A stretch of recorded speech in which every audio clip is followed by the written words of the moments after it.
Welcome to பபிஸ் kitchen. இன்னைக்கு பபிஸ் கிச்சனில் நம்ம எண்ணெய் கத்திரிக்காய் குழம்பு செய்கிறத பார்க்கலாம்.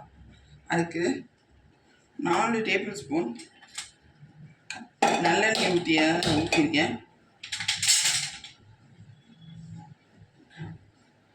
எண்ணெய் காயட்டும். அது எண்ணெயில் 1 டேபிள் ஸ்பூன்லேருந்து 1.5 டேபிள் ஸ்பூன் அளவுக்கு கடுகு உளுந்து பருப்பு போட்டாச்சு. இப்போ ரவுண்டா வெட்டி வச்சா சின்ன வெங்காயத்தை சேர்க்கலாம். நல்லா வதங்கணும்.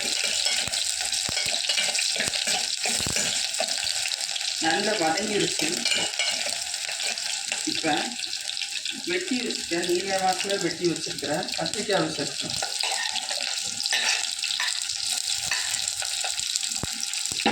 அதில் கல்லுப்பு 1 டேபிள் ஸ்பூன்,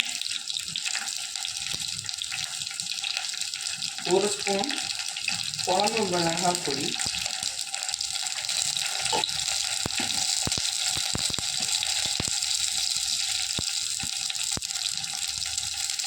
1/2 ஸ்பூன் மஞ்சள் தூள், சும்மா பேருக்கு போடுற மாதிரி ஒரு 4-5 வெந்தயம். வெந்தயம் போட்டால் குழம்பு வாசனையாக இருக்கும். இதை சிம்மில் போட்டு நல்லா கத்திரிக்காய் மசாலா இறங்குற அளவுக்கு வதக்கணும். அது வதங்கிட்டு இருக்கட்டும். அதுக்குன்னே நம்ம மசாலா அரைச்சிடலாம்.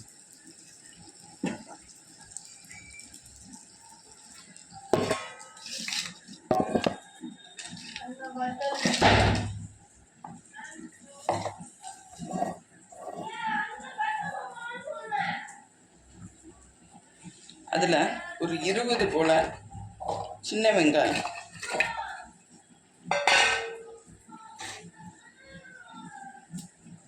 ஒரு தக்காளி வெட்டியும் சேர்த்துக்கலாம், அப்படியே சேர்க்கலாம்.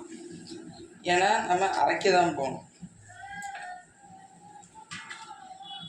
மூடி அரைச்சிடலாம். அரைச்சாச்சு. இதை குழம்புல சேர்த்துக்கலாம்.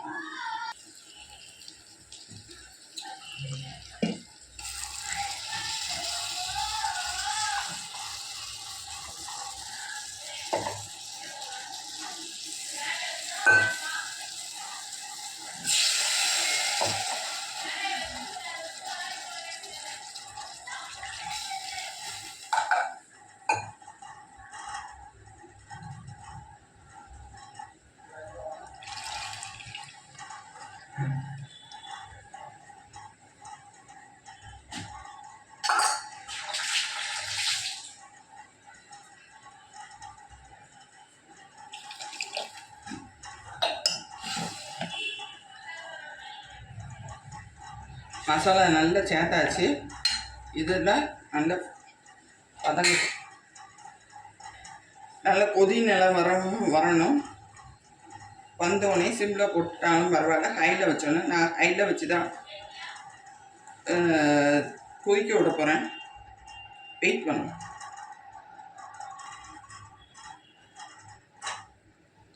நல்லா கொதிச்சிருச்சு. நல்லா கத்திரிக்காய் வெந்து சுண்டி வர வரைக்கும் அடுப்பில் இருக்கணும். அது வரைக்கும் சிம்மில் இருந்தாலும் பரவாயில்ல, ஹையில் இருந்தாலும் பரவாயில்ல. எனக்கு பழகிடுச்சு, அதனால் ஹையில் வச்சு நான் செய்யணும். நல்ல வாசனையாக இருக்குது கொதிக்கும் போது.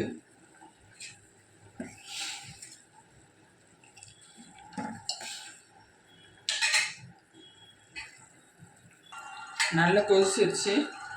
இப்போ கெட்டி பட்டுருச்சு. இந்த ஸ்டேஜில் ஆஃப் பண்ணிடலாம். இந்த மாதிரி வரணும். தண்ணியாக தான் இருக்கும். கொஞ்சம் கொதிக்க விட்டாலும் நல்லாயிருக்கும். இதனால ஆஃப் பண்ணிடுறேன். எண்ணெய் கத்திரிக்காய் குழம்பு ரெடி.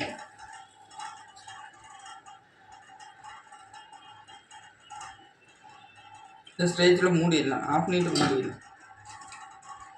மறக்காமல் லைக் பண்ணுங்கள், கமெண்ட் பண்ணுங்கள், சப்ஸ்கிரைப் பண்ண மறக்காதீங்க. பாய்.